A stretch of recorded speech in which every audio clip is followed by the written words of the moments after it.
새벽 5시 순자 할머니는 복실이의 부드러운 코 킁킁거림에 잠에서 깨어났다. 78세의 나이에도 여전히 규칙적인 생활을 유지하는 것은 오로지 복실이 때문이었다. 10년 전 남편 영수가 세상을 떠나던 날, 그가 마지막으로 남긴 선물이 바로 이 작은 믹스견이었다. 복실아, 일어났니? 순자의 목소리는 여전히 따뜻했다. 복실이는 꼬리를 살랑살랑 흔들며 순자의 침대 옆에서 기다리고 있었다. 매일 같은 시간, 같은 자리에서. 이 작은 존재만이 순자에게는 세상의 전부였다. 거실로 나가 복실이의 아침밥을 준비하면서 순자는 벽에 걸린 가족사진을 바라봤다. 남편과 함께 찍은 결혼 50주년 기념사진, 그리고 그 옆에는 아들 민수와 딸 영희가 어렸을 때 찍은 사진들이 걸려 있었다. 하지만 이제 그들과의 연락은 거의 끊어진 상태였다. 명절에도 생일에도 안부 전화 한 통 없었다. 복실아, 너만 있으면 충분해. 순자는 복실이의 머리를 쓰다듬으며 중얼거렸다. 복실이는 마치 순자의 마음을 아는 듯 고개를 살짝 기울이며 순자를 올려다봤다. 그 순간 순자의 마음 한편에 따뜻함이 번져나갔다. 아침을 간단히 해결한 후 순자와 복실이는 매일의 산책을 나섰다. 동네 한 바퀴를 도는 것이 이들의 일과였다. 복실이는 순자의 걸음에 맞춰 천천히 걸었고 가끔 다른 강아지를 만나면 꼬리를 흔들며 인사를 했다. 순자는 그런 복실이를 보며 미소 지었다. 순자씨, 오늘도 복실이와 산책이군요. 동네 슈퍼 앞에서 만난 이웃 김할머니가 반갑게 인사했다. 네, 이 녀석이 있어야 제가 움직이죠. 안 그러면 하루 종일 집에만 있을 것 같아요. 순자는 복실이를 내려다보며 답했다. 자식들은 어떻게 지내나요? 요즘 연락은 있고? 김할머니의 질문에 순자의 표정이 잠깐 어두워졌다. 글쎄요. 각자 바쁘게 살죠 뭐. 순자는 애써 밝게 대답했지만 마음 한편으로는 쓸쓸함이 밀려왔다. 집으로 돌아온 후 순자는 복실이와 함께 마루에 앉아 햇볕을 쬐었다. 복실이는 순자의 무릎에 턱을 괴고 졸고 있었고 순자는 그런 복실이의 부드러운 털을 쓰다듬었다. 이런 평화로운 시간이 순자에게는 가장 소중했다. 오후가 되자 순자는 복실이를 위한 특별한 간식을 만들기 시작했다. 닭가슴살을 삶아서 잘게 찢고 고구마와 당근을 함께 삶아 으깨어 만든 수제 간식이었다. 복실이는 부엌에서 나는 냄새를 맡고는 꼬리를 흔들며 순자 주변을 맴돌았다. 복실아, 조금만 기다려. 엄마가 맛있게 만들어줄게. 순자는 복실이를 내 새끼라고 부르며 애정을 쏟았다. 남편이 세상을 떠난 후 복실이는 순자에게 단순한 반려동물이 아닌 가족이 되어 있었다. 저녁 무렵 순자는 복실이와 함께 거실에서 TV를 보며 시간을 보냈다. 뉴스에서는 온갖 사건 사고들이 보도되고 있었지만 순자의 관심은 온통 무릎 위에서 자고 있는 복실이에게 있었다. 가끔 복실이가 잠꼬대를 하면 순자는 조용히 웃음을 터뜨렸다. 우리 복실이도 꿈을 꾸나 보네. 순자는 복실이의 작은 발가락을 살짝 만지며 속삭였다. 복실이는 살짝 몸을 움직이더니 다시 깊은 잠에 빠져들었다. 밤이 되어 잠자리에 들 시간이 되자 복실이는 순자의 침실로 따라왔다. 처음에는 거실에서 재우려고 했지만 남편이 없는 침실이 너무 적적해서 결국 복실이를 침대 옆 쿠션에서 재우게 되었다. 이제는 복실이 없으면 잠이 오지 않을 정도였다. 복실아, 오늘도 고마웠어. 내일도 함께하자. 순자는 복실이에게 말을 건넸다. 복실이는 마치 이해하는 듯 살짝 꼬리를 흔들었다. 어둠이 내린 집안에서 순자와 복실이는 서로의 존재를 느끼며 평안한 잠에 빠져들었다. 이들에게는 거창한 것은 필요 없었다. 서로가 있다는 것만으로도 충분히 행복했다. 하지만 이런 평화로운 일상이 곧 흔들리게 될 줄은 아직 모르고 있었다. 그날도 여느 때와 다름없이 시작되었다. 순자는 복실이와 함께 아침 산책을 다녀와 점심을 준비하고 있었다. 복실이는 부엌 한편에서 주인이 요리하는 모습을 지켜보고 있었다. 그런데 갑자기 대문 밖에서 자동차 소리가 들려왔다. 누가 왔나? 순자는 고개를 들어 창문 밖을 내다봤다. 검은색 승용차 한 대가 대문 앞에 서 있었고 그 안에서 익숙한 실루엣이 내려오고 있었다. 순자의 심장이 조금 빨라졌다. 딩동 마이너스 초인종이 울렸다. 순자는 서둘러 앞치마를 벗고 현관으로 향했다. 복실이도 따라오며 꼬리를 살짝 흔들었다. 현관문을 열자 거기에는 오랜만에 보는 아들 민수 45와 딸 영희 42가 서 있었다. 어머니. 민수가 먼저 인사했다. 그의 표정에는 어색한 미소가 떠 있었다. 엄마 안녕하세요. 영희도 뒤따라 인사했지만 그녀의 시선은 이미 순자의 뒤편으로 향하고 있었다. 아이고 민수야 영희야. 어쩐 일로 갑자기. 순자의 목소리에는 놀라움과 기쁨이 섞여 있었다. 하지만 동시에 왠지 모를 불안감도 느껴졌다. 어머니 건강이 걱정돼서 왔어요. 요즘 안부 전화도 잘 안 받으시고. 민수가 말했지만 순자는 그것이 핑계라는 걸 직감적으로 알 수 있었다. 사실 안부 전화를 한 적이 거의 없었기 때문이다. 들어와, 들어와. 오랜만에 왔는데. 순자는 자식들을 집 안으로 안내했다. 복실이는 낯선 사람들에게 조금 경계하는 듯 순자의 다리 옆에 바짝 붙어 있었다. 거실에 앉은 민수와 영희는 집안을 둘러보기 시작했다. 순자는 그들의 시선이 어디에 머물러 있는지 유심히 관찰했다. 그들의 눈은 순자나 복실이보다는 벽에 걸린 그림, 장식장의 도자기, 그리고 집의 구조에 더 관심이 있어 보였다. 어머니, 혼자 이런 큰 집에서 사시기 힘드시죠? 영희가 먼저 말을 꺼냈다. 아니야, 복실이가 있어서 외롭지 않아. 순자는 복실이를 쓰다듬으며 답했다. 민수와 영희의 표정이 미묘하게 변했다. 복실이를 바라보는 그들의 시선에는 달갑지 않은 감정이 묻어 있었다. 그런데 어머니, 걔가 집안에서 생활하면 위생적으로도 안 좋고 나이 드신 분이 돌보기에는 힘들지 않나요? 민수가 조심스럽게 말했다. 순자의 눈빛이 순간 날카로워졌다. 복실이는 깨끗해. 매일 목욕시키고 집안도 항상 청소하고 있어.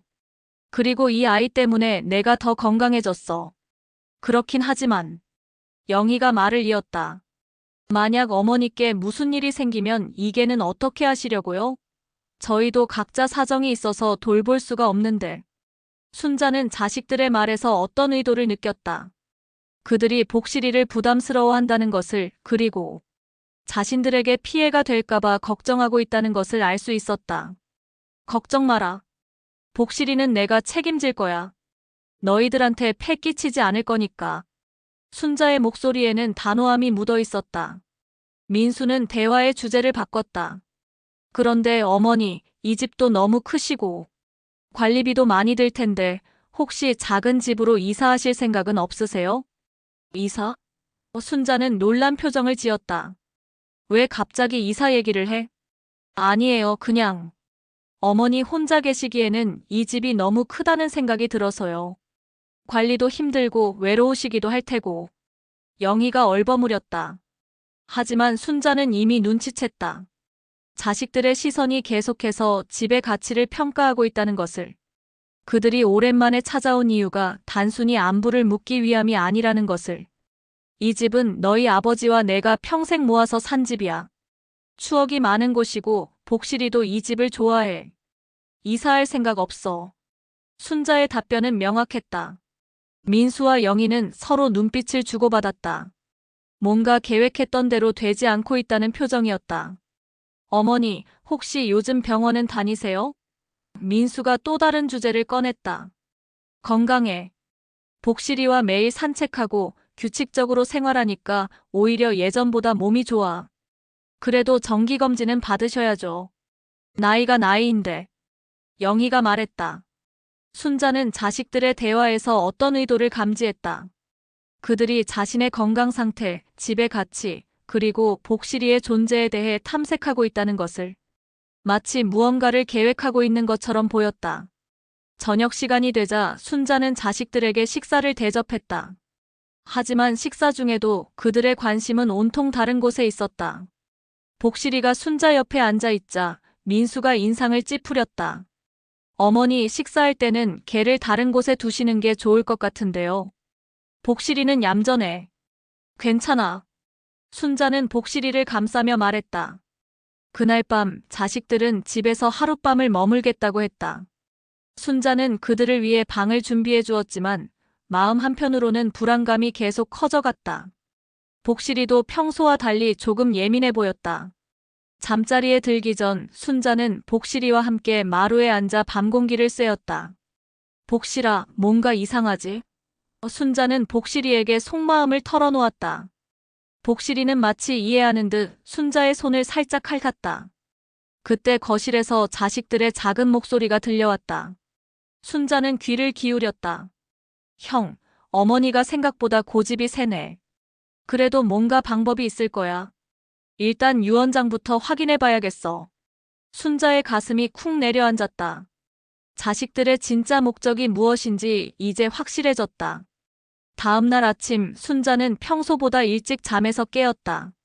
밤새 자식들의 대화가 머릿속을 맴돌아 잠을 제대로 이루지 못했다. 복실이는 순자의 침대 옆에서 주인의 잠든 모습을 지키고 있었다. 순자가 움직이자 복실이도 조용히 일어나 꼬리를 살랑거렸다. 복실아, 잘 잤니? 순자는 복실이의 머리를 쓰다듬으며 인사했다. 하지만 그녀의 마음은 무겁기만 했다. 거실로 나오니 민수와 영희가 이미 일어나 있었다. 그들은 뭔가 진지한 표정으로 대화를 나누다가 순자가 나타나자 급히 입을 다물었다. 어머니, 잘 주무셨어요? 민수가 어색하게 인사했다. 응, 그런데 너희들은 일찍 일어났네. 순자는 자식들의 표정을 살펴봤다. 뭔가 결심한 듯한 표정들이었다.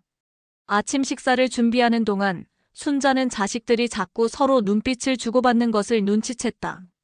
마치 무슨 일을 벌이기로 작정한 것 같았다. 식사를 마친 후 영희가 먼저 입을 열었다. 어머니, 저희가 어제부터 생각해봤는데요. 뭘? 어머니 혼자 계시면서 이 집을 관리하시기도 힘들고 건강 문제도 걱정되고 해서 요양원 같은 곳을 알아볼까 해요. 순자의 표정이 굳어졌다. 요양원? 아니에요. 좋은 곳으로요. 거기서 또래분들과 함께 지내시면 더 즐거우실 것 같아서요. 민수가 설명을 보탰다. 그런데 복실이는 어떻게 하려고? 순자의 목소리에는 경계심이 묻어 있었다. 민수와 영희는 잠깐 침묵했다. 그들이 기다리던 질문이었다. 글쎄요. 요양원에는 애완동물을 데려갈 수 없을 텐데. 영희가 조심스럽게 말했다.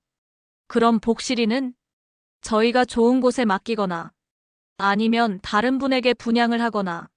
민수가 말끝을 흐렸다. 순자의 얼굴이 순간 하얗게 변했다. 무슨 소리야? 복실이를 버리라고? 버리는 게 아니라 더 좋은 환경에서 키워줄 수 있는 분에게. 영희가 변명했지만 순자는 이미 분노가 치밀어 오르고 있었다. 절대 안 돼. 순자가 소리쳤다. 복실이는 내 가족이야. 어떤 일이 있어도 떨어질 수 없어. 자식들은 순자의 반응에 당황했다. 하지만 이미 계획을 세워둔 상태였다. 어머니, 이건 어머니를 위한 일이에요. 나이 드신 분이 개를 키우는 것은 여러모로 위험해요. 민수가 강경하게 말했다. 위험? 복실이가 나한테 무슨 위험이 된다고? 순자는 복실이를 품에 안으며 반박했다. 그때 영희가 가방에서 서류 뭉치를 꺼냈다. 어머니, 이미 좋은 요양원을 알아봤어요. 여기 계약서도 가져왔고요. 순자는 그 서류를 보며 충격을 받았다. 자식들이 이미 모든 것을 계획해놓고 온 것이었다. 너희들, 처음부터 이럴 작정으로 온 거야? 순자의 목소리가 떨렸다. 어머니를 위한 일이에요. 혼자 이런 큰 집에서 개나 키우며 사시는 것보다 안전한 곳에서 관리받으시는 게 낫잖아요. 민수가 말했다. 순자는 자식들의 말에서 진짜 의도를 읽을 수 있었다. 그들이 원하는 것은 자신의 안전이 아니라 이 집이었다. 그리고 복실이는 그들에게 방해물일 뿐이었다. 그리고 어머니. 영희가 또 다른 서류를 꺼냈다. 유언장도 다시 작성하셔야 할 것 같아요. 혹시 모를 상황에 대비해서요. 순자의 눈이 번뜩였다. 유언장? 네, 어머니께 만약 무슨 일이 생기면 저희가 모든 것을 처리해야 하는데 지금 상태로는. 민수가 말했다. 순자는 이제 모든 것이 명확해졌다. 자식들이 찾아온 진짜 이유, 그들이 복실이를 없애려는 이유, 모든 것이. 너희들. 설마 내가 복실이한테 유산을 남긴다고 생각하는 거야? 또 순자가 물었다. 민수와 영희는 잠깐 당황한 표정을 지었다. 그들의 속마음이 들통난 것이었다. 어머니, 설마 정말로 걔한테 재산을? 영희가 놀란 표정으로 물었다. 순자는 냉소적으로 웃었다. 그게 왜 안 돼? 복실이는 나를 10년간 지켜준 내 가족이야. 너희들보다 훨씬 나를 사랑하고. 어머니, 민수가 소리쳤다. 걔가 사람보다 더 중요하다는 말씀이세요? 적어도 내게는 그래. 순자의 답변은 단호했다. 복실이는 내가 아플 때 곁에 있어줬고 외로울 때 위로해줬어. 그런데 너희들은 10년 동안 몇 번이나 찾아왔어? 자식들의 얼굴이 붉어졌다. 그들은 어머니의 말에 반박할 수 없었다. 어머니가 그렇게 나오시면 민수가 위협적인 톤으로 말했다. 저희도 법적으로 대응할 수밖에 없어요. 법적으로? 또 순자가 되물었다. 어머니 나이에 정신적으로 문제가 있다고 판단되면 저희가 후견인이 되어 재산을 관리할 수 있어요. 영희가 말했다. 순자는 자식들의 말에 경악했다. 그들이 자신을 정신병자로 만들어서라도 재산을 차지하려 한다는 것이었다. 너희들, 정말로 그럴 작정이야? 순자의 목소리가 떨렸다. 어머니가 이성적으로 판단하신다면 그럴 필요 없죠. 민수가 답했다. 그 순간 순자의 마음속에서 무언가가 끊어지는 소리가 들렸다. 자식들에 대한 마지막 애정마저 사라져버렸다. 나가. 순자가 소리쳤다. 당장 내 집에서 나가. 어머니. 나가라고. 순자는 복실이를 품에 안고 일어섰다. 너희들 같은 자식은 필요 없어. 다시는 내 앞에 나타나지 마. 민수와 영희는 어머니의 격한 반응에 당황했다. 하지만 그들은 이미 돌이킬 수 없는 선을 넘어버렸다. 어머니, 후회하실 거예요. 민수가 마지막으로 위협했다. 후회하는 건 너희들이 될 거야. 순자는 눈물을 흘리며 말했다. 자식들이 집을 나간 후 순자는 복실이와 함께 거실에 주저앉았다. 복실이는 순자의 눈물을 보며 조용히 다가와 주인의 손을 핥았다. 복실아, 미안해. 너 때문에 이런 일이 생겼어. 순자가 복실이에게 사과했다. 하지만 복실이는 마치 괜찮다는 듯 꼬리를 흔들며 순자를 위로했다. 그 순간 순자는 자신의 선택이 옳다는 것을 확신했다. 진짜 가족은 혈연이 아니라 사랑으로 이어지는 것이라는 것을. 그날은 평범한 화요일이었다. 순자는 복실이와 함께 아침 산책을 마치고 돌아와 점심을 준비하고 있었다. 지난번 자식들과의 일 이후 며칠이 지났지만 순자의 마음은 아직 무거웠다. 하지만 복실이가 곁에 있어 그나마 위안이 되었다. 복실아, 오늘은 뭘 해볼까? 순자는 복실이에게 말을 걸었다. 복실이는 꼬리를 흔들며 순자를 올려다봤다. 순자는 복실이를 위한 새로운 장난감을 만들어주기로 했다. 예전에 남편이 입던 셔츠를 이용해서 로프 형태의 장난감을 만들려고 했다. 복실이는 순자가 무언가를 만드는 모습을 신기하게 지켜봤다. 그런데 갑자기 순자의 머리에 심한 두통이 밀려왔다. 처음에는 단순한 두통인 줄 알았지만 점점 심해지더니 어지럼증까지 동반되었다. 순자는 비틀거리며 벽을 짚었다. 복실이는 순자의 이상한 모습을 보고 불안한 듯 주변을 맴돌기 시작했다. 순자는 거실 소파에 앉으려고 했지만 그 순간 극심한 두통과 함께 의식을 잃고 바닥에 쓰러졌다. 뇌출혈이었다. 컹, 컹. 복실이는 쓰러진 순자를 보고 크게 짖기 시작했다. 평소에 짖지 않는 복실이가 계속해서 짖는 소리에 이웃집 김할머니가 이상함을 느꼈다. 순자씨, 무슨 일이야? 김할머니가 담장 너머로 소리쳤지만 대답이 없었다. 복실이의 짖는 소리만 계속 들려왔다. 결국 김할머니는 경찰서에 신고했고 순자는 의식불명 상태로 병원에 응급실송되었다. 복실이는 구급차가 순자를 데려가는 모습을 보며 계속 울어댔다. 병원에서는 순자의 상태가 심각하다고 진단했다. 뇌출혈로 인해 수술이 필요했고 의식을 회복할지도 불확실한 상황이었다. 의료진은 보호자에게 연락을 취하기 위해 순자의 휴대폰을 확인했고 민수와 영희에게 연락이 갔다. 어머니가 쓰러지셨다고요? 민수는 전화를 받고 놀란 척했지만 속으로는 기회가 왔다고 생각했다. 네, 뇌출혈로 수술을 받으셔야 하는 상황입니다. 빨리 오셨으면 좋겠습니다. 의사의 말에 민수와 영희는 서둘러 병원으로 향했다. 한편 집에 혼자 남겨진 복실이는 문 앞에서 계속 기다리고 있었다. 주인이 언제 돌아올지 모르는 상황에서 복실이는 밥도 먹지 않고 순자를 기다렸다. 병원에 도착한 민수와 영희는 의사로부터 순자의 상태에 대한 설명을 들었다. 환자분의 상태가 위중합니다. 수술은 성공했지만 언제 의식을 회복할지는 장담할 수 없는 상황입니다. 의사가 설명했다. 그럼 의식을 회복하지 못할 수도 있다는 말씀이신가요? 영희가 물었다. 가능성을 배제할 수는 없습니다. 지켜봐야 하는 상황입니다. 민수와 영희는 서로 눈빛을 주고받았다. 이는 그들에게 기회였다. 순자가 의식불명 상태라면 그들이 법적 보호자로서 모든 것을 처리할 수 있었다. 의사 선생님, 저희가 보호자로서 어머니의 재산 관리 같은 것들을 처리해야 하는 건가요? 민수가 물었다. 네, 환자분이 의식불명 상태라면 직계가족이 후견인 역할을 하게 됩니다.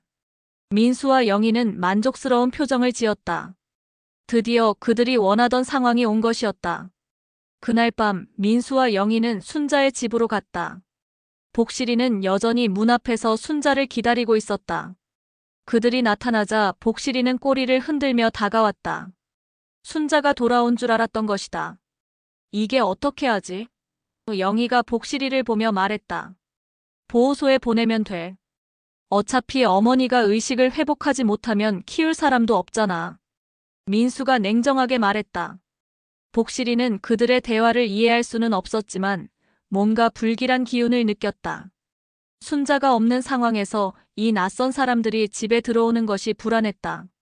그런데 형, 어머니 유언장 찾았어? 영희가 물었다. 아직 못 찾았어. 내일 다시 찾아봐야겠어. 민수가 답했다. 그들은 집안을 뒤지기 시작했다. 순자의 서류들을 확인하고 통장과 인감도 찾았다.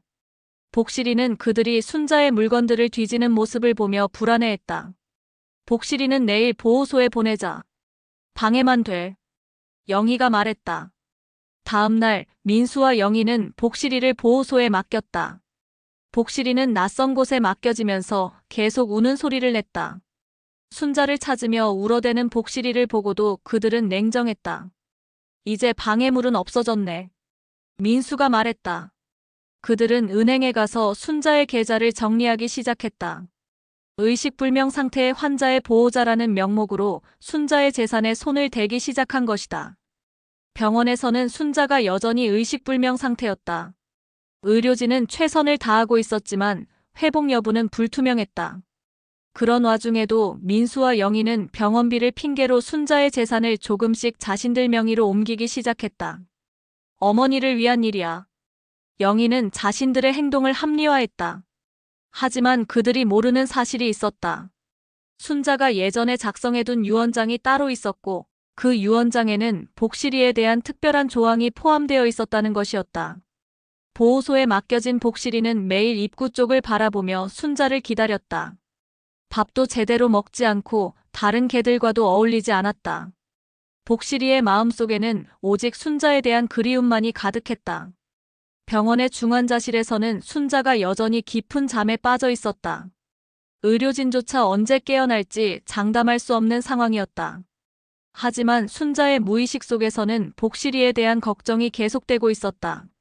순자가 쓰러진 지 일주일이 지났다.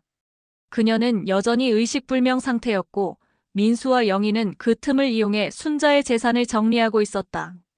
그들은 합법적인 절차를 거쳐 임시 후견인 지위를 얻었고 이를 바탕으로 순자의 모든 재산에 접근할 수 있게 되었다.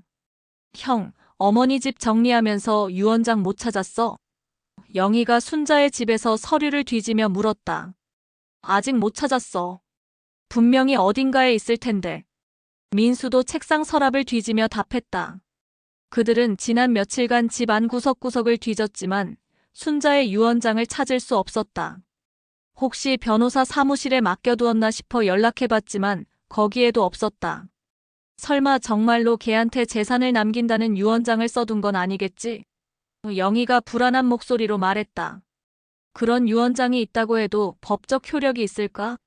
걔는 법적으로 재산을 상속받을 수 없잖아. 민수가 답했다. 하지만 그들의 불안은 계속 커져갔다. 순자가 마지막에 했던 말들을 생각하면 정말로 복실이에게 재산을 남기려고 했을 가능성이 있었다. 한편 병원에서는 순자를 담당하는 간호사 중 한 명인 박정아 35가 순자의 상황을 안타깝게 지켜보고 있었다.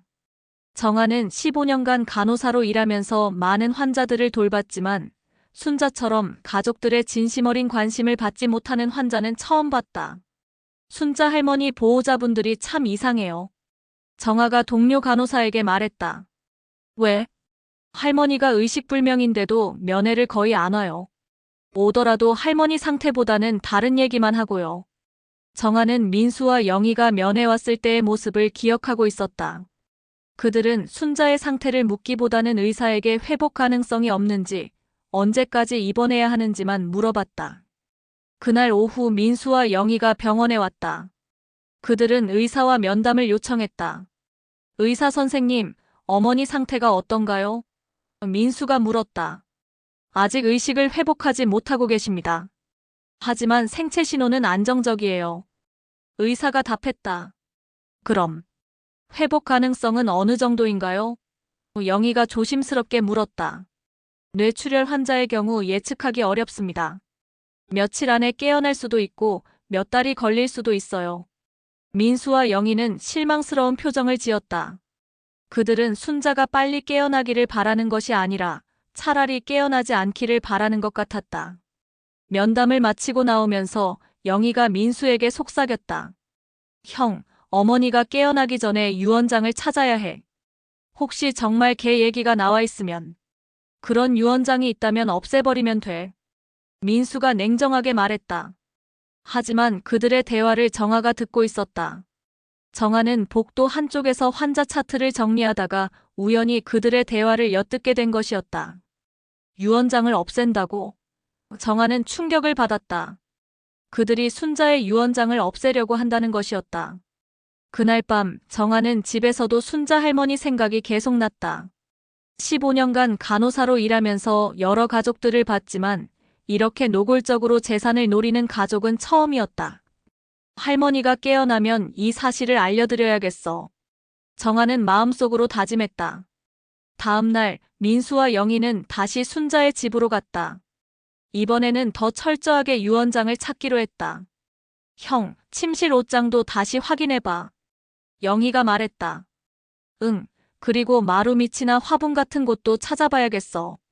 그들은 집안을 난장판으로 만들어가며 유언장을 찾았다. 그리고 마침내 침실 화장대 서랍 깊숙한 곳에서 봉투 하나를 발견했다. 이거다. 민수가 봉투를 들어 올렸다. 봉투에는 유언장이라고 적혀 있었고 순자의 직인이 찍혀 있었다. 민수와 영희는 긴장하며 봉투를 열었다. 유언장을 읽어본 그들의 얼굴은 점점 일그러졌다. 순자는 정말로 재산의 일부를 복실이를 위한 기금으로 남긴다고 적어놨던 것이다. 구체적으로는 재산의 30%를 복실이 보호기금으로 설정하고 복실이가 죽을 때까지 관리하도록 되어 있었다. 미친. 정말로 걔한테 재산을 남겼어. 영희가 소리쳤다. 이거 법적으로 효력이 있나? 민수가 유언장을 자세히 살펴봤다. 유언장은 공증까지 받은 상태였다. 법적으로 완전히 유효한 문서였다. 이걸 어떻게 하지? 영희가 당황했다. 민수는 잠깐 생각하더니 유언장을 들고 부엌으로 갔다. 그리고 가스레인지에 불을 켰다. 형, 뭐 하는 거야? 없애는 거야. 이런 유언장은 애초에 없었던 거야. 민수가 유언장을 불에 태우기 시작했다. 유언장은 순식간에 재가 되어 사라졌다. 민수와 영희는 안도의 한숨을 쉬었다. 이제 어머니가 깨어나더라도 상관없어. 유언장이 없으니까. 영희가 말했다. 하지만 그들이 모르는 사실이 있었다. 순자는 똑똑한 여성이었고 유언장을 여러 부 작성해서 다른 곳에도 보관해뒀다는 것이었다. 병원에서는 정아가 순자의 병실을 자주 들르며 상태를 확인하고 있었다. 다른 환자들과 달리 순자는 면회객도 거의 없고 꽃 한 송이도 없는 쓸쓸한 병실이었다. 할머니, 빨리 깨어나세요. 할머니를 정말 사랑하는 가족이 기다리고 있어요. 정아가 순자에게 속삭였다. 복실이를 떠올리며 하는 말이었다. 정아는 순자가 입원하기 전에 이웃들에게서 들은 얘기로 복실이의 존재를 알고 있었다. 그날 밤 순자의 손가락이 살짝 움직였다. 아주 작은 움직임이었지만 정아가 그것을 놓치지 않았다. 할머니, 할머니. 정아가 순자를 불렀지만 순자는 다시 조용해졌다. 하지만 그것은 회복의 신호였다. 순자의 의식이 조금씩 돌아오고 있었던 것이다. 순자가 쓰러진 지 2주가 지난 어느 날 밤, 정아는 야간 근무 중에 순자의 병실을 확인하러 갔다. 평소와 다름없이 조용한 병실이었지만 순자의 눈꺼풀이 살짝 떨리는 것을 발견했다. 할머니, 할머니. 정아가 조심스럽게 순자를 불렀다. 순자의 눈이 천천히 떠졌다. 처음에는 초점이 없었지만 점차 주변을 인식하기 시작했다. 여기가 어디지? 순자의 목소리는 매우 약했다. 할머니, 병원이에요. 쓰러지셔서 입원하셨어요. 정아가 기쁜 마음으로 설명했다. 복실이는 어디 있어?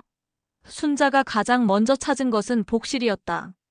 정아의 표정이 어두워졌다. 순자의 자식들이 복실이를 보호소에 맡겼다는 사실을 어떻게 말해야 할지 고민이 되었다. 할머니, 일단 몸부터 추스르세요. 의사 선생님께 연락드릴게요. 정아가 말을 돌렸다. 다음 날 아침 의사의 진찰 결과 순자의 상태가 많이 호전되었다는 진단이 나왔다. 의식도 뚜렷해지고 기본적인 신체 기능도 정상으로 돌아오고 있었다. 민수와 영희에게 순자가 깨어났다는 연락이 갔다. 그들은 급히 병원으로 달려왔다. 어머니, 깨어나셨군요. 민수가 가짜 기쁨을 표현하며 말했다. 어머니, 얼마나 걱정했는지 몰라요. 영희도 연기를 했다. 하지만 순자는 그들의 표정에서 진심을 찾을 수 없었다. 오히려 실망스러운 기색이 역력했다. 복실이는 어디 있어? 순자가 첫 번째로 물었다. 민수와 영희는 잠깐 당황했다. 그들은 이미 복실이를 보호소에 보낸 상태였다. 어머니가 쓰러지시는 바람에 복실이를 임시로 좋은 곳에 맡겨뒀어요. 민수가 둘러댔다. 좋은 곳이 어디야? 당장 데려와. 순자의 목소리에 힘이 들어갔다. 어머니, 아직 몸이 약하시니까 퇴원하신 후에. 영희가 말했지만 순자는 받아들이지 않았다. 지금 당장 복실이를 데려와. 안 그러면 나는 여기서 한 발자국도 안 나가. 순자가 단호하게 말했다. 그때 정아가 병실로 들어왔다. 그녀는 순자와 자식들의 대화를 들었고 더 이상 참을 수 없었다. 할머니, 말씀드릴 게 있어요. 정아가 조심스럽게 말했다. 뭔데? 정아는 민수와 영희의 시선을 의식하며 말했다. 복실이는 보호소에 있어요. 순자의 얼굴이 일그러졌다. 보호소? 네, 할머니께서 의식불명이신 동안 보호자분들이 보호소에 맡기셨어요. 순자는 자식들을 노려봤다. 너희들이 복실이를 보호소에 버렸다고? 어머니, 버린 게 아니라. 민수가 변명하려 했지만 순자는 듣지 않았다. 그리고 할머니. 정아가 계속 말했다. 유원장 얘기도 하시던데요. 민수와 영희의 얼굴이 급히 변했다. 정아가 자신들의 대화를 들었다는 것을 깨달은 것이다. 무슨 소리야? 순자가 물었다. 보호자분들이 할머니 유원장을 찾으시더라고요. 그리고 걔 얘기가 나와 있으면 없애버린다고. 정아가 용기를 내어 말했다. 순자의 눈이 번뜩였다. 너희들이 내 유원장을 없앴다고? 어머니, 그게 아니라. 영희가 당황하며 말했지만 이미 들통난 상황이었다. 정아는 계속해서 자신이 들은 것들을 폭로했다. 그리고 할머니가 깨어나지 않기를 바라시는 것 같았어요. 회복 가능성을 물어보실 때도. 순자는 모든 것을 이해했다. 자식들이 자신의 재산을 노리고 있었고 복실이를 방해물로 여기고 있었으며 심지어 자신이 깨어나지 않기를 바라고 있었다는 것을. 너희들, 정말 그랬어? 순자의 목소리가 떨렸다. 민수와 영희는 더 이상 변명할 수 없었다. 그들의 속마음이 완전히 드러난 상황이었다. 어머니, 저희는 어머니를 위해서. 민수가 마지막으로 변명하려 했지만 순자는 더 이상 듣지 않았다. 나가. 당장 내 앞에서 사라져. 순자가 소리쳤다. 그날 오후 정아는 개인적으로 보호소에 연락했다. 그리고 복실이가 있는 보호소를 찾아가 상황을 설명했다. 할머니가 깨어나셨어요. 복실이를 데려가고 싶어 하세요. 정아가 보호소 직원에게 말했다. 보호소 직원은 복실이의 상태에 대해 설명했다. 이 아이가 여기 온 지 2주가 됐는데 거의 밥을 안 먹어요. 계속 입구만 바라보고 있고. 복실이를 본 정아의 마음이 아팠다. 복실이는 눈에 생기가 없었고 털도 윤기를 잃은 상태였다. 주인을 그리워하는 마음이 얼마나 컸는지 알 수 있었다. 복실아, 할머니가 깨어나셨어. 할머니한테 가자. 정아가 복실이에게 말했다. 복실이는 할머니라는 말에 반응하며 꼬리를 살짝 흔들었다. 정아는 복실이를 데리고 병원으로 갔다. 병원에서는 동물 출입이 금지되어 있었지만 정아는 다른 간호사들의 도움을 받아 조용히 복실이를 순자의 병실로 데려갔다. 할머니, 복실이 왔어요. 정아가 문을 열며 말했다. 복실이를 본 순자의 눈에서 눈물이 흘러내렸다. 복실아. 복실이는 순자를 보자마자 달려가서 침대 곁에 앉았다. 그리고 순자의 손을 핥으며 반가움을 표현했다. 복실아, 미안해. 엄마가 아파서. 순자는 복실이를 쓰다듬으며 사과했다. 복실이는 순자의 목소리를 들으며 안심한 듯 조용해졌다. 주인이 살아있다는 것만으로도 충분했다. 할머니, 그런데 중요한 얘기가 있어요. 정아가 말했다. 진짜 유언장은 따로 있지 않나요? 순자는 미소를 지었다. 당연히 있지. 내가 그렇게 어수룩할 것 같아? 순자는 정아에게 진짜 유언장의 위치를 알려줬다. 그것은 집이 아닌 신뢰할 수 있는 다른 곳에 보관되어 있었다. 복실아, 이제 우리가 이길 차례야. 순자는 복실이를 보며 말했다. 복실이는 마치 이해하는 듯 꼬리를 흔들었다. 길고 긴 시련이 끝나가고 있었다. 순자가 퇴원한 지 일주일 후 그녀는 변호사 사무실에 복실이와 함께 나타났다. 순자의 담당 변호사인 이정훈 50은 오랜만에 만난 순자가 많이 야윈 모습을 보고 놀랐다. 순자 할머니, 많이 고생하셨군요. 이정훈이 인사했다. 변호사님, 그동안 맡겨둔 서류들 잘 보관하고 계시죠? 순자가 물었다. 네, 물론이죠. 그런데 할머니 자녀분들이 며칠 전에 오셔서 할머니 유언장이 있는지 문의하시던데요. 순자는 예상했다는 듯 고개를 끄덕였다. 뭐라고 하셨어요? 제가 변호사 윤리상 함부로 말씀드릴 수 없다고 했습니다. 본인의 동의 없이는요. 잘하셨어요. 이제 그 서류들을 꺼내주세요. 이정우는 금고에서 순자의 유언장과 관련 서류들을 꺼냈다. 순자는 몇 년 전에 작성한 유언장을 다시 한번 검토했다. 변호사님, 이 유언장의 법적 효력에는 문제가 없죠? 순자가 확인했다. 네, 완벽합니다. 공증도 받으셨고 모든 법적 요건을 갖추고 있습니다. 순자의 유언장에는 명확하게 적혀 있었다. 재산의 50%는 복실이 보호재단을 설립해서 관리하고 복실이가 죽을 때까지 그 돈으로 복실이를 돌보고 남은 돈은 유기견 보호에 사용한다는 내용이었다. 나머지 50%만 자식들에게 상속되도록 되어 있었다. 그런데 할머니, 정말로 이 유언장을 공개하실 건가요? 자녀분들이 상당히 충격을 받으실 텐데. 이정훈이 걱정스럽게 말했다. 그들이 먼저 선을 넘었어요. 내가 의식불명일 때 복실이를 버리고 내 유언장을 훔치려 했다니까요. 순자의 목소리에는 분노가 묻어 있었다. 그날 오후 순자는 민수와 영희에게 연락했다. 변호사 사무실로 오라고 했다. 어머니, 갑자기 변호사 사무실에는 왜요? 민수가 의아해했다. 중요한 얘기가 있어. 당장 와. 민수와 영희는 불안한 마음으로 변호사 사무실로 향했다. 그들은 순자가 무언가 알아챈 것 같아서 걱정이 되었다.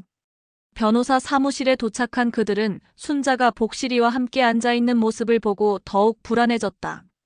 어머니, 무슨 일로 저희를 부르셨나요? 영희가 조심스럽게 물었다. 순자는 테이블 위에 놓인 서류를 가리키며 말했다. 내 유언장이야. 민수와 영희의 얼굴이 하얗게 변했다. 그들이 태워버린 줄 알았던 유언장이 여전히 존재한다는 것이었다. 어머니, 그게. 민수가 말하려 했지만 순자가 손으로 제지했다. 너희들이 내 집에서 태운 건 복사본이야. 진짜는 여기 있어. 순자가 냉정하게 말했다. 이정훈 변호사가 유언장을 읽어주기 시작했다. 순자의 재산 목록이 나열되고 상속 내용이 발표되었다. 피상속인 순자 씨의 재산 중 50%는 복실이 보호재단을 설립하여 관리하며 반려견 복실이의 생활비와 의료비로 사용하고 복실이 사망 후 남은 재산은 유기견 보호소에 기부한다. 민수와 영희는 믿을 수 없다는 표정으로 변호사의 말을 들었다. 나머지 50%는 아들 민수와 딸 영희가 균등 분할하여 상속받는다. 어머니, 민수가 소리쳤다. 정말로 걔한테 재산의 절반을 주시는 거예요? 그래. 순자의 답변은 단호했다. 이건 말이 안 돼요. 걔가 어떻게 재산을 받아요? 영희가 흥분하며 말했다. 이정훈 변호사가 설명했다. 법적으로는 재단 형태로 운영되기 때문에 문제 없습니다. 복실이 명의로 된 재단이 관리하는 것이죠. 어머니, 다시 생각해 보세요. 저희는 어머니의 친자식이에요. 민수가 애원했다. 친자식? 순자가 비웃었다. 친자식이 어머니가 의식불명일 때 재산을 훔치고 어머니의 가족을 버리나. 순자는 자식들이 복실이를 보호소에 버린 일, 유언장을 태운 일, 자신이 깨어나지 않기를 바란 일들을 모두 알고 있다고 말했다. 복실이는 10년 동안 나를 지켜줬어. 너희들은 10년 동안 뭘 했어? 순자가 물었다. 민수와 영희는 할 말이 없었다. 그들이 어머니에게 한 일들을 부정할 수 없었기 때문이다. 이 유언장은 법적으로 완전히 유효합니다. 이 일을 제기하실 수는 있지만 승소 가능성은 거의 없어 보입니다. 이정훈이 말했다. 민수와 영희는 당황해서 변호사에게 물었다. 정신적 문제가 있다고 주장하면 어떨까요? 걔한테 재산을 남기는 건 정상이 아니잖아요. 할머니의 정신 상태에는 전혀 문제가 없습니다. 오히려 매우 논리적이고 합리적인 판단으로 보입니다. 이정훈이 답했다. 그날부터 순자의 유언장 소식이 언론에 알려지기 시작했다. 걔에게 재산 절반을 남긴 할머니라는 제목으로 뉴스에 보도되었고 사람들의 반응은 다양했다. 일부는 순자의 결정을 이해한다고 했고 일부는 과도하다고 비판했다. 하지만 대부분의 사람들은 민수와 영희의 행동에 대해 비판적이었다. 자식들이 어머니를 그렇게 대했으면 당연한 결과 아닌가. 10년 동안 연락도 안 한 자식들이 재산만 탐내다니. 걔가 자식보다 낫네. 언론의 관심이 집중되면서 민수와 영희는 사회적 지탄을 받게 되었다. 그들의 직장과 동네에서도 손가락질을 받았다. 형, 이러다가 우리 인생 망할 것 같아. 영희가 절망적으로 말했다. 법적으로 이해 제기해보자. 뭔가 방법이 있을 거야. 민수가 말했지만 그의 목소리에도 확신은 없었다. 한편 순자는 복실이와 함께 평온한 일상을 되찾았다. 복실이 보호재단이 정식으로 설립되었고 복실이는 이제 한국에서 가장 부유한 개가 되었다. 복실아, 이제 우리가 이겼어. 순자는 복실이를 쓰다듬으며 말했다. 복실이는 여전히 순자와 함께 있는 것만으로도 행복해 보였다. 재산이 얼마나 많은지는 중요하지 않았다. 주인과 함께라는 것만이 전부였다. 유언장이 공개된 지 한 달이 지났다. 민수와 영희는 법적 이의 제기를 시도했지만 모든 것이 실패로 돌아갔다. 순자의 유언장은 법적으로 완벽했고 그들이 어머니에게 한 행동들이 모두 증거로 채택되면서 오히려 그들에게 불리하게 작용했다. 언론의 관심은 계속되었고 민수와 영희는 개보다 못한 자식들이라는 오명을 뒤집어쓰게 되었다. 그들의 사진이 인터넷에 돌아다니며 조롱거리가 되었고 직장에서도 눈치를 보며 생활해야 했다. 과장님, 그 뉴스에 나온 분이 맞나요? 민수의 후배가 조심스럽게 물었다. 아니야. 그냥 이름이 같은 거야. 민수는 부정했지만 이미 모든 동료들이 알고 있었다. 영희도 마찬가지였다. 동네 사람들과 직장 동료들이 모두 그녀를 보는 시선이 달라졌다. 영희 씨, 어머니는 어떻게 지내세요? 직장 동료가 비꼬는 투로 물었다. 어머니는 잘 지내세요. 영희는 어색하게 답할 수밖에 없었다. 한편 순자는 복실이와 함께 새로운 삶을 시작했다. 복실이 보호재단이 설립되면서 전문관리인이 고용되었고 복실이는 최고의 대우를 받으며 생활하게 되었다. 재단 관리인인 김소영 35은 동물 보호 전문가였다. 그녀는 복실이의 건강관리부터 일상생활까지 모든 것을 돌봤다. 할머니, 복실이 건강검진 결과가 나왔어요. 아주 건강해요. 소영이 보고했다. 다행이네. 그동안 고생이 많았을 텐데. 순자는 복실이를 쓰다듬으며 말했다. 복실이 보호재단은 복실이만을 위한 것이 아니었다. 순자의 뜻에 따라 유기견 보호 활동도 함께 진행되었다. 매월 일정 금액이 전국의 유기견 보호소에 지원되었고 이는 큰 화제가 되었다. 할머니의 결정 덕분에 많은 유기견들이 도움을 받고 있어요. 소영이 활동 보고서를 보여주며 말했다. 순자는 자신의 결정이 옳았다는 것을 확신했다. 복실이뿐만 아니라 다른 유기견들까지 도울 수 있게 된 것이었다. 그런데 어느 날 민수와 영희가 다시 순자의 집을 찾아왔다. 이번에는 절망적인 표정이었다. 어머니. 민수가 힘없는 목소리로 말했다. 무슨 일로 왔어? 순자는 냉정하게 물었다. 저희 더 이상 버틸 수가 없어요. 영희가 눈물을 흘리며 말했다. 그들은 언론의 관심과 사회적 비난으로 인해 직장에서 해고되었다고 했다. 아이들도 학교에서 놀림을 받고 있고 동네에서도 살기 어려워졌다는 것이었다. 그래서 순자가 무표정하게 물었다. 어머니, 다시 한 번만 기회를 주세요. 저희가 잘못했어요. 민수가 무릎을 꿇으며 빌었다. 이제 와서 뭘 어떻게 하자는 거야? 순자가 물었다. 유언장을 다시 써주세요. 저희도 어머니의 자식이잖아요. 영희가 애원했다. 순자는 그들을 바라봤다. 진심으로 반성하는 것인지 아니면 여전히 재산만 노리는 것인지 의심스러웠다. 너희들이 진심으로 뉘우치는 거야? 아니면 여전히 돈 때문에 그러는 거야? 순자가 날카롭게 물었다. 민수와 영희는 서로를 바라봤다. 그들도 자신들의 진짜 마음이 무엇인지 확신할 수 없었다. 어머니, 저희가 정말 잘못했어요. 복실이도 키우겠어요. 어머니도 잘 모시겠어요. 민수가 말했다. 하지만 순자는 이미 결심을 굳혔다. 너무 늦었어. 어머니, 너희들은 내가 죽기를 바랐잖아. 그런 자식들을 어떻게 믿어? 순자의 목소리에는 더 이상 망설임이 없었다. 어머니, 제발. 영희가 눈물을 흘렸지만 순자는 돌아서 버렸다.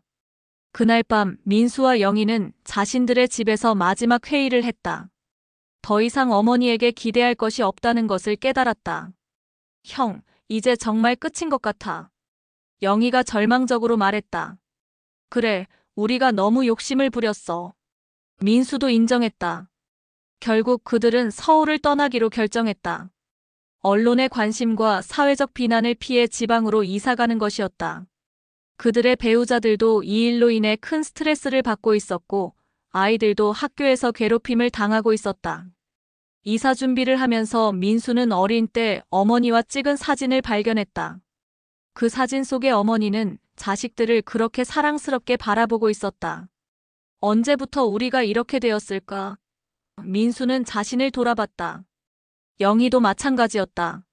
어머니가 자신들을 키우느라 얼마나 고생했는지, 아버지가 돌아가신 후 얼마나 외로워했는지 이제야 생각이 났다. 하지만 이미 돌이킬 수 없었다. 그들은 스스로 어머니와의 관계를 끊어버렸고 사회로부터도 버림받았다. 한 달 후 민수와 영희는 서울을 떠났다. 그들이 떠난다는 소식을 들은 순자는 복잡한 심정이었다. 할머니, 괜찮으세요? 소영이 걱정스럽게 물었다. 괜찮아. 이게 그들을 위한 일이기도 해. 순자가 말했다. 어떤 의미에서요? 이제라도 자신들이 얼마나 잘못했는지 깨달을 수 있을 거야. 그게 진짜 교육이지. 순자는 복실이를 안으며 창밖을 바라봤다. 복실이는 여전히 순자만을 바라보며 꼬리를 흔들고 있었다. 복실아, 우리가 승리한 게 맞나? 순자가 복실이에게 물었다. 복실이는 마치 대답하는 듯 순자의 손을 핥았다. 그 순간 순자는 자신의 선택이 옳았다는 것을 다시 한번 확신했다. 언론의 관심도 점차 줄어들었고 순자와 복실이는 평온한 일상을 되찾았다. 복실이 보호재단은 계속해서 전국의 유기견들을 도왔고 이는 많은 사람들에게 감동을 주었다. 어느 날 저녁 순자는 복실이와 함께 마당에 앉아 별을 바라봤다. 복실아, 우리 행복하지? 순자가 물었다. 복실이는 순자 옆에 바짝 붙어 앉으며 만족스러운 표정을 지었다. 돈이 많아져도 복실이에게 중요한 것은 변하지 않았다. 사랑하는 주인과 함께 있는 것이 전부였다. 그들의 이야기는 많은 사람들에게 교훈을 주었다. 진정한 가족의 의미가 무엇인지, 그리고 사랑과 충성이 얼마나 소중한지를 말이다. 순자와 복실이는 그렇게 함께 행복한 나날을 보내며 살아갔다. 그들에게는 더 이상 아무것도 필요하지 않았다. 서로가 있다는 것만으로도 충분히 행복했으니까.